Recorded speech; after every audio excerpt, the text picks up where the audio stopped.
Hi, this is Josna. Welcome to Josh Tutorials. Today, we are going to learn about modern periodic table of elements and its brief history and how to remember it. Just have a look at this table. Oh my god, it is looking to be a lot more difficult to learn and to remember. So you all might have been thinking that why the table was not like this. Then it will be more easy to learn. Okay, now I will make it easy for you. Let us think of a supermarket or a medical shop. There, all varieties of chocolates are on one side, soaps on one side, cleaning materials on one side. Likewise, all these things are arranged in a particular order so that our selection will be easy. Likewise, even in chemistry, all the available elements have been classified on the basis of their properties. That's why the table took a different shape. Let's look at the brief history. In 1829, Johann Wolfgang Jovania observed similarities between elements. So he made groups of 3 elements in each known as triads with similar chemical properties, and also he tried to give a relationship between the properties of elements based on their atomic weights. After then, in 1865, John Newland, a British chemist, observed that when elements were arranged in ascending order of their atomic weights, they appeared to fall in 7 groups, each group containing similar chemical properties, and he proposed the law of octaves.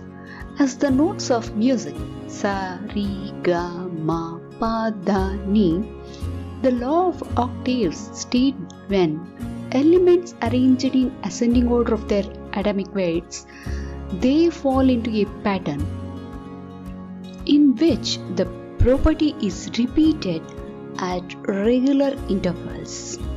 Every 8th element property resembles to that of the starting element.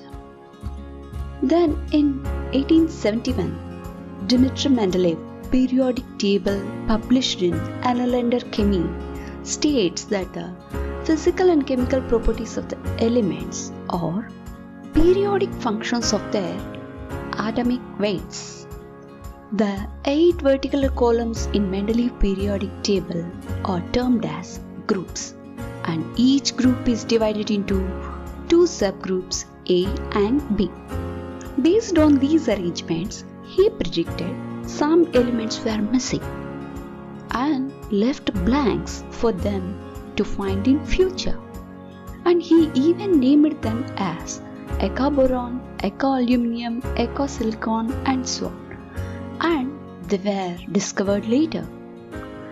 And in 1913, Henry Gwyn Moseley found the more fundamental characteristics of an element is atomic number than its atomic weight, and he stated the physical and chemical properties of elements are periodic functions of their electronic configuration of the atoms. And thereafter came our modern periodic table of elements, changing year by year with discovering new elements, reached up to its full form of 118 elements. This is just what you see right now. This is just the basic table which we use for learning modern periodic table. If you observe this table, there will be 7 rows which are horizontal from left to right. You may have also noticed that there are 2 extra lines at the bottom, but they are not 8 and 9, and I will talk about it later in this topic. The vertical columns from top to bottom are called groups. Groups are also called as families because they have same properties. For example, if you observe in a family from grandfather to a grandchild, they seem to have similar features or something intimate characters. Likewise, these groups also show similar properties, so are they called as families. Vertical columns are called as families, whereas horizontal rows are called as periods because they show periodicity in their properties, that is, properties recurring in regular intervals. Okay, look at this picture. You have certain periods 1, 2, 3, 4, 5, 6 and 7. Observe 6 and 7 closely. Due to its enlarged size, it has been cut and kept under bottom of the table.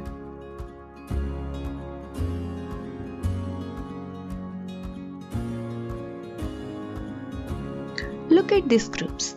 The first group, which is vertical column, second group and so on up to we have 18 groups.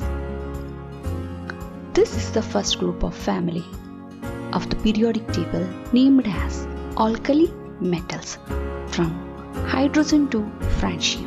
Anyway, hydrogen is not a metal, non-metal. Alkali means plant ashes and these elements have one electron in their outermost orbit. The second group of family is alkaline earth metals, as they usually are derived from minerals found naturally in earth, from beryllium to radium, and these elements have 2 electrons in their outermost orbit. The 13th group is named as boron family, from boron to nihonium, and these elements have 3 electrons in their outermost orbit. And the 14th group is named as carbon family, ranging from carbon to flerovium, and these elements have 4 electrons in their outermost orbit.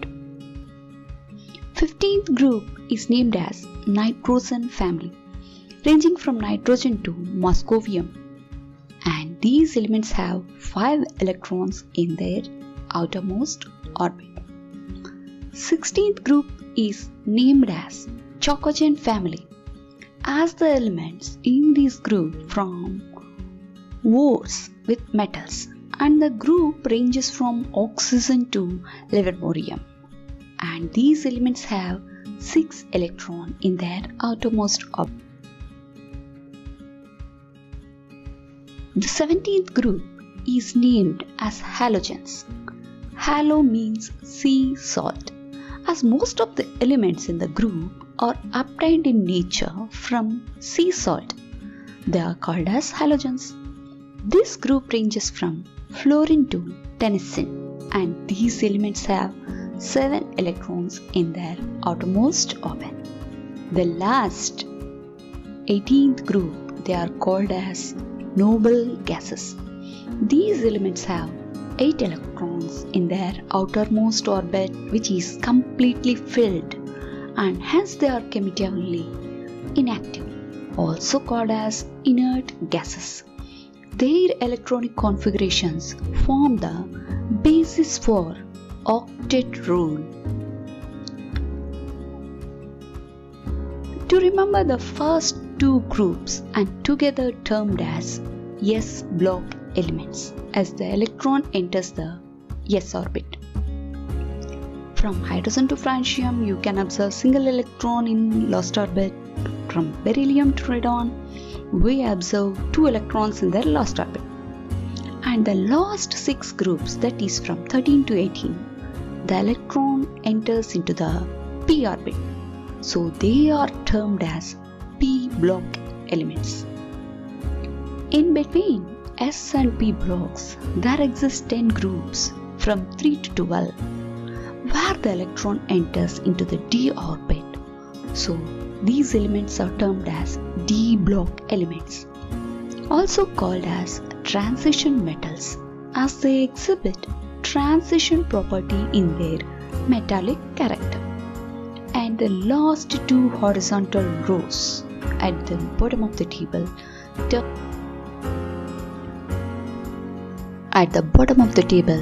termed as F block elements or inner transition elements containing lanthanide series and actinide series.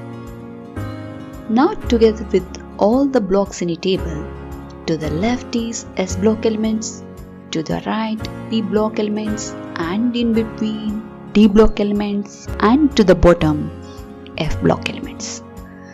S and P blocks are together called as representative elements, and the D block elements show transition in their metallic character in decreasing order.